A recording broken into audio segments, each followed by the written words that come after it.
Thanks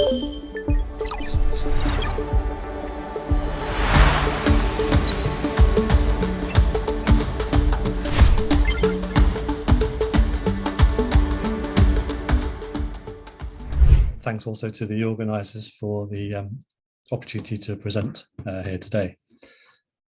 I'd like to take this opportunity really just to quickly present one of the innovations that we've been developing at NuNano over the last 2 years and talk a little bit about how this can support research in the wider AFM community.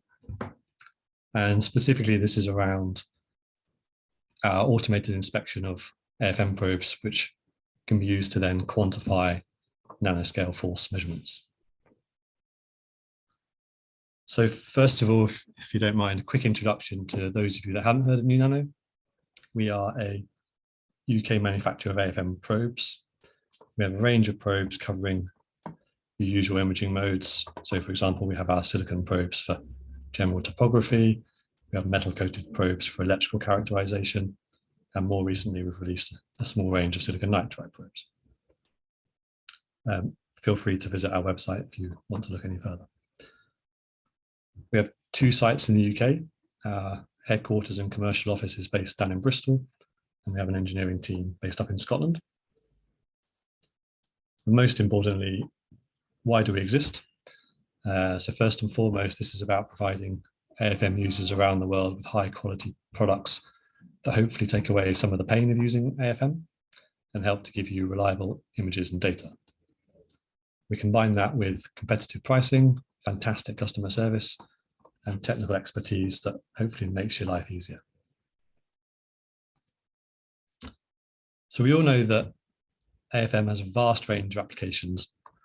And a lot of the data that we can collect can be analysed and quantitative results can be extracted. Some of this is fairly straightforward, but a lot of it also requires additional input. So let's consider, for example, the probing of mechanics of organic materials such as cells or membranes. The spring constant of the cantilever is probably the first parameter you think about, and this can be calibrated fairly easily. Knowing this can provide quantitative information on things like stiffness and adhesion and breakthrough forces. But if we think about something like Young's modulus, for example, that requires additional knowledge of the tip geometry. And the same goes when you're doing a lot of force spectroscopy experiments, force mapping and nano indentation. We need to consider the contact area, which can then feed into models for contact mechanics.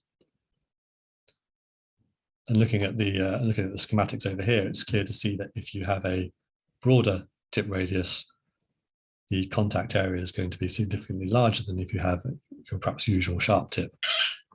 So therefore, it's crucial to know the geometry of your tip in more detail. Another example is looking at, for example, looking at properties of nanoscale polymer blends. So you might want to analyze the mechanical properties of different constituents of the blend and how the nanoscale forces compare to those of the bulk material. You may have components of that blend that are only a few 100 nanometers or maybe even tens of nanometers in size. So knowing the geometry of your tip compared to the sizes of the features you're trying to interact with is obviously critical. For a lot of the force measurements that we undertake, we might use colloidal probes, which are perhaps have a known geometry and typically last longer than your sharp silicon tips. But clearly that's at the expense of resolution. So having a sharp silicon tip would improve your resolution, particularly with samples such as this. So how can we go about quantifying tip radius, or how can you as the AFM user go about quantifying tip radius? The easy option, but least accurate, is to just trust the value on the box or the data sheet. But you always need to have in mind that these will be nominal values and there will always be a range. Second option could be to use a tip characterization sample. And then software can be used to deconvolve the image and extract a measurement of the tip radius.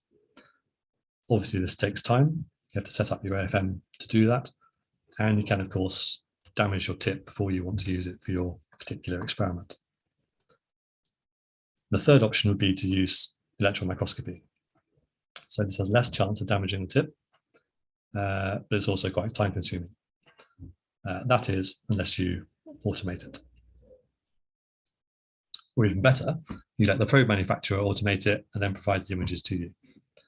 So over the last couple of years, we've been working with computer vision experts at the University of Bristol to develop an automated SEM quality control process. And I think one of the things that we found is it's really amazing what you can do if you combine knowledge and technology from other fields and bring it into your own. So we now use machine learning techniques to control the SEM stage movement. This is done by recognizing what is a cantilever, and then when you zoom in more, what is the tip, always ensuring that the tip will remain in the center of the view field. And doing that whilst we then increase the magnification to like something along the lines of 300,000 times. Computer vision techniques can then be used to determine the optimum working distance to then get an in-focus, high-resolution image of the tip apex. From these images, we can use further machine learning and computer vision routines to identify and measure the radius of curvature of the tip apex, and also measure things like the aspect ratio or cone angle. This is the kind of compound image that we would end up with. And here we can see we can also take images from two different angles, which we can use to ensure the tip is symmetric. This process is really quick. It only takes us 25 seconds per probe, so obviously much faster than trying to do it manually. And the great thing for us as a probe manufacturer is that we can collect a huge amount of data, which we can then feed back into our manufacturing processes for further design and process optimization. You have 4 minutes left. But for AFM users, the benefits obviously that this data can be made available to you to help quantify the data, the measurements that you're taking during your research. One of the uses for this data is for us to underline our guarantee to our customers. So for our standard silicon probes, the Scout range, we state a nominal tip radius of 5 nanometers. And here is some of the data that we use to back it up. So this is actually accumulated over 8 different wafers from 8 different production batches. So like most probe manufacturers, we guarantee the tip radius will be less than 10 nanometers.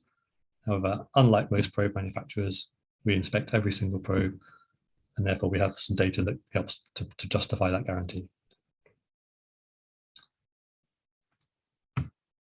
So just to summarize, knowledge of the geometry of your AFM tip is crucial if you want to quantify nanoscale molecular forces. There are multiple options available to you to characterize the tip geometry, but they all have their pros and cons. And I think the take-home message is that as AFM probe manufacturers, we are uniquely placed to help in this respect. So our innovations can benefit the research that you do. So finally, thank you very much again for the opportunity to present, and thanks for your attention.